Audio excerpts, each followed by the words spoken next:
Hi there. The first fight was absolutely epic, but it left more questions than answers. On Saturday night, Katie Taylor and Delfine Persoon's lock horns once again, but will it be repeat or revenge? Johnny Nelson, Matt Macklin, that is the question that you are going to answer. Matt Macklin, you're up first. State your case. Who's going to win and why?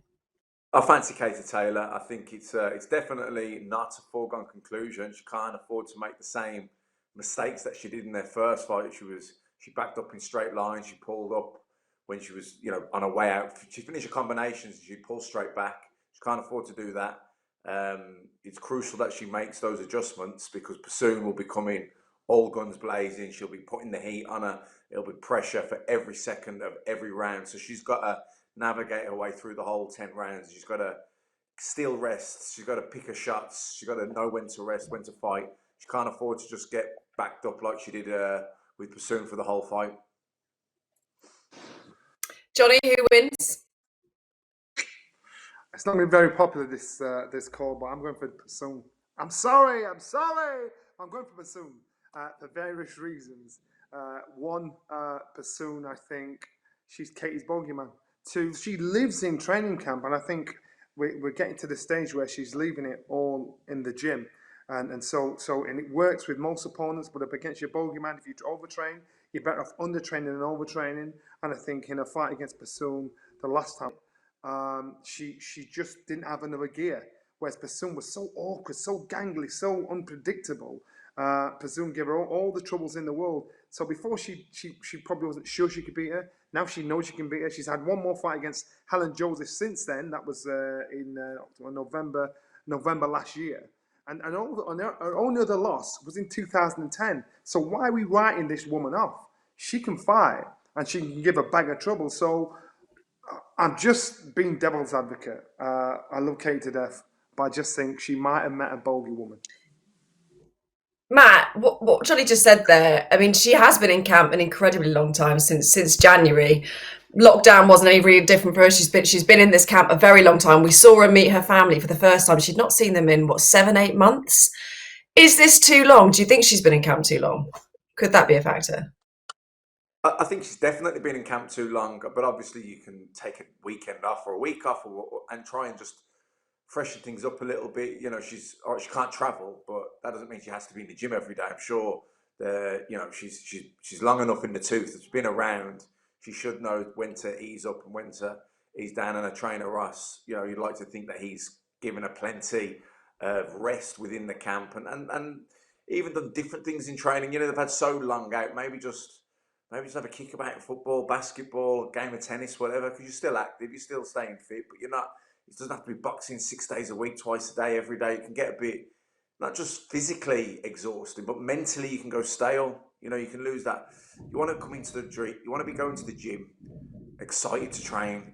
Really kind of chomping at the bit. If you've been in the gym for 6 months and you're just constantly going to the gym, repetitions every day, because boxing is repetitions. It is drills. It is kind of programming yourself to react and to fight. Because on the night of a fight, everything happens so quickly. It's just got to happen instinctively.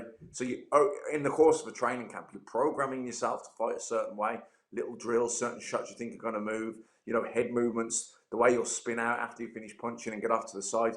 These things have to be absolutely ingrained in you. Then they will come off on the night. If they haven't been doing them, in the weeks building up to the fight, they're not going to happen on the night.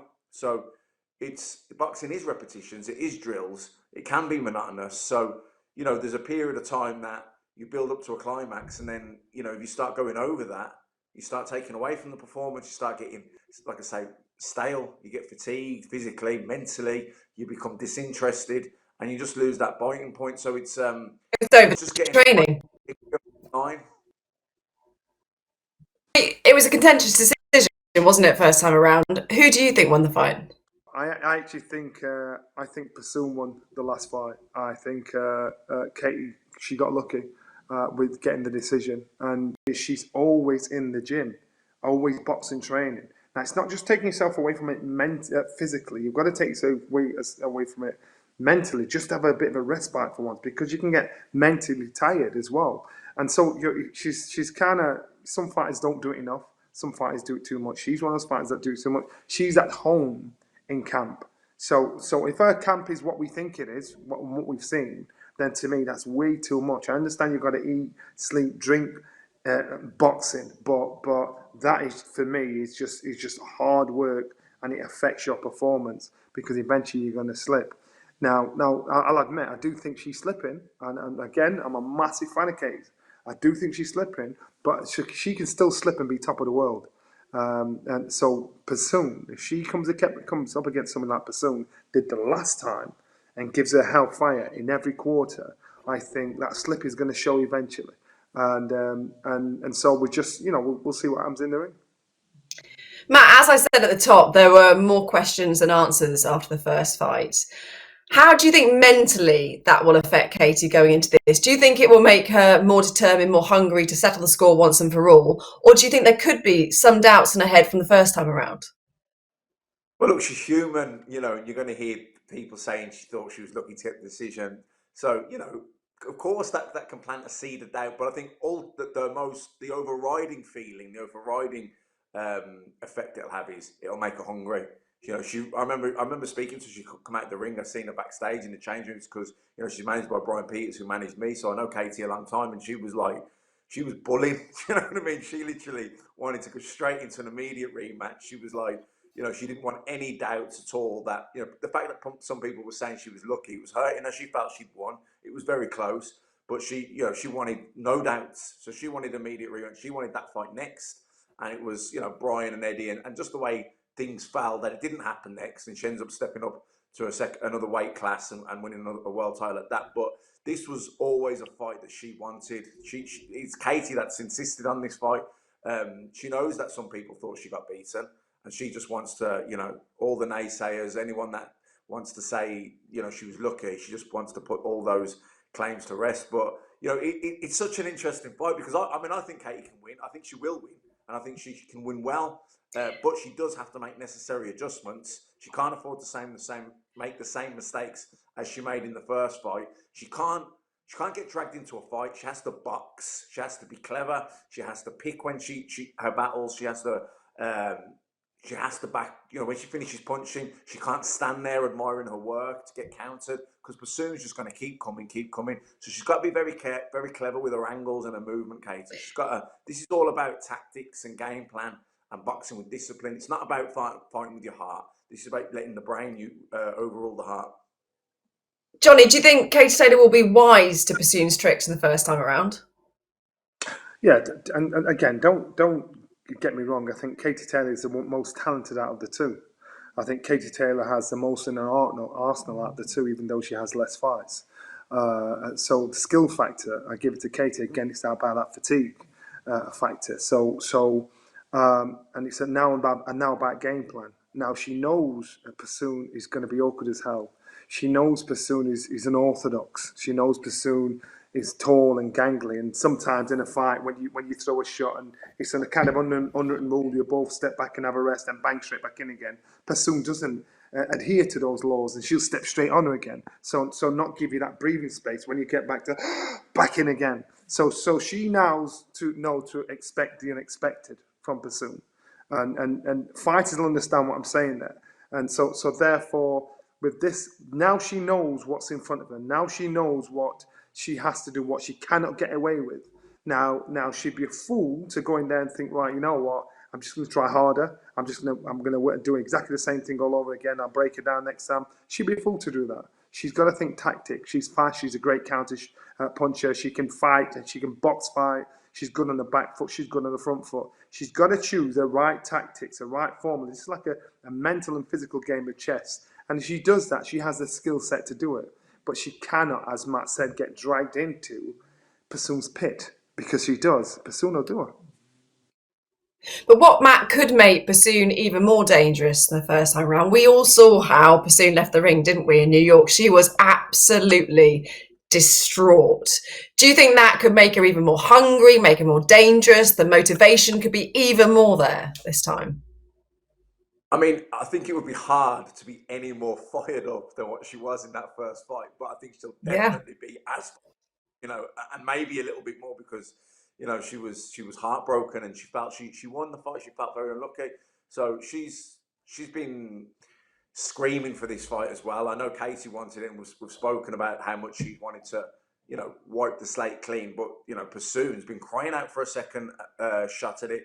I'm not sure how much Persoon can improve on that performance. I think she can probably bring the same level of tenacity, the same level of intensity to the fight. I think she will do. And I think she'll try and put Katie under as much pressure and cut the ring off and drag her into a fight. But can she improve on it tactically, technically? I don't think so. I know Katie can improve on it, but she has to improve on it. It's we know what she did wrong. It's pretty simple. You sit down and say, look, you made this mistake, that mistake, you backed up this, the other, and we can iron it all out in the game, in the gym, and we can work on drills and tactics to make sure that we execute the game plan. But there's a key word here in this fight. She has to box with discipline, because Katie cannot one thing that makes Katie such a fan-friendly fighter is she has got that fighter's heart, and it does. Her passion, her heart rules the head occasionally, and it did in that fight to her detriment. But I think that she has to box with discipline here. She has to stay absolutely focused, and to box with that level of concentration and discipline, that can be mentally exhausting. So even though physically it might be a slower pace and it might not be crash bang wallop as much as the first fight, it might not be a war of attrition, but mentally to stay focused and to stick to a game plan and not to get dragged in and to box with that level of discipline, that can be mentally exhausting. So it's a different fight, really. But I think Persoon will want a similar fight. Kate has to make sure it's a completely different fight.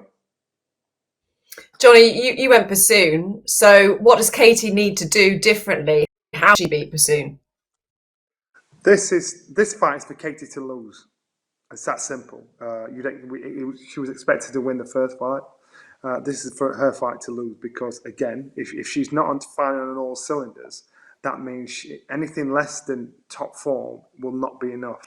Again, she's got the skill factor. She has the pedigree. She's shown that in the 15 fights she's had, 15, 16 fights she's had. So she's shown that she has the understanding of and from the amateurs through to the professionals. So this is for her to lose. She needs to box sharp. She needs to box fight, not fight box like she did last time. So if she box fights, she'll fight when she wants to. She'll fight when she feels like it. She'll fight when it suits her, not when Persoon drags her into her argument. And in doing that, then she's controlling the rules. She's controlling the pace of everything that's going on. If she fights Persoon's fight, she loses. So she's going to make her dance. And doing it that way, she gets the win. But it's going to be a hard-fought win. I cannot wait. I mean, it's a risky fight for Katie, isn't it? It's a dangerous fight for Katie to take. Mm-hmm. Matt, what happens on the night? I think Katie boxes to instructions. I think she boxes, not fights. I think she does have to get Persoon's respect. She can't just back off, because Persoon will just keep coming. So she does have to stop her in her tracks. But I think maybe sink the body shots in, try and take her legs away. But she's just got to stay so focused and stay sharp. Don't get dragged in, don't get raggedy, don't stand and trade. Or fight when you want to fight, but don't get dragged in for a free-for-all where it's just exchanging, because then, and this is no disrespect to Persoon, but I think she's coming down to Persoon's level. Katie's a superior boxer. She's got a better skill set technically, her footwork, and she just needs to box to her strengths. Johnny talked about the overtraining, and that's the only fear or concern I have for Katie. She's 34 years old now, and as you get older, less is more, so I hope she hasn't overdone it in training. It's been a strange time for everyone with the whole lockdown thing, and she's been over there for months. But I'd like to think that she's long enough in the tooth that she's known when to sort of curb it and when to step on. You said about Matt the stay focused and not let anything else affect her. Do you think the fact that there are no crowd there, that could actually go in her favour? I think that'll suit Katie Taylor more, because she's boxed in so many international tournaments where there would have been no crowd. Yeah, it's a really important fight, so you've got to get absolutely up for it without any crowd. She's so experienced in that sort of situation that I actually think that gives her the upper hand in this situation. Do you agree, Johnny? Yeah, I do. Look at Katie's personality. She's quiet. She's calm. She's very she's a loner. She doesn't walk with a pack. You know, she's happy to be away from the bright lights and all the razzmatazz. So this is perfect for Katie. This is just perfect for her, because it's like when you put a microphone in front of her, she doesn't want to talk. She's trying to hide behind her hair. She's like, yeah, talking really quiet. She seems like she's just getting used to all the adulation and attention she's getting. So to box in that situation will be just like the place she trains in Boston. Ain't nobody there. And so for Kate, yeah, this will be perfect for her.